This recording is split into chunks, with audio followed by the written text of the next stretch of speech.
করবো চিংড়ি মাছের মালাইকারি। তো কড়া বসিয়ে চিংড়ি মাছটা ভেজে নিয়েছিলাম। এখন তেল গরম হতে দিয়েছি, দিয়ে দেবো কালো জিরে, দিয়ে দেবো পরিমাণ মতন। হয়ে গেছে, এবার তেজপাতা দিয়ে দেবো একটা। গরম হয়ে এসছে, আমি একটা পেস্ট বানিয়ে রেখেছি মিক্সারে। আদা, রসুন, পেঁয়াজ, টমেটো, কাঁচা লঙ্কা, জিরে গুঁড়ো সব দিয়ে পেস্ট করে রেখেছি, সেটা দিয়ে দেবো তেলের মধ্যে। তেলটা গরম হয়ে গেছে, সেটা ভাজা হয়ে গেছে, পেস্টটা দিয়ে দিলাম।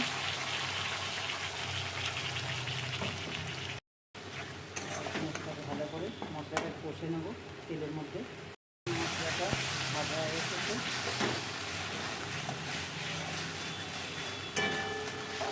হলুদ দিয়ে দেবার মধ্যে হলুদ দিয়ে দিলাম পরিমাণ মতন। হলুদ দিয়ে ভালো করে কষে নেবো মশলাটাকে। জল দেবো, জল দিয়ে মশলাটা একটু কষে নেবো। হয়ে এসেছে, এবার আমি নারকেল কুচি রেখেছিলাম সেটা দিয়ে দেবো, কষে নেবো মশলাটার সঙ্গে।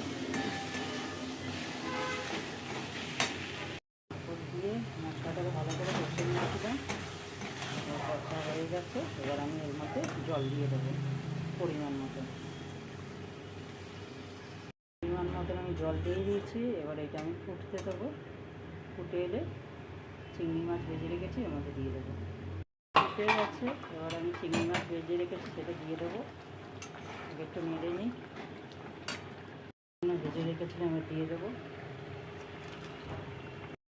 একটু নেড়ে নেবো, ফুটিয়ে নেবো। হয়ে গেছে, ফুটেও গেছে, মাছটা দিয়েছিলাম।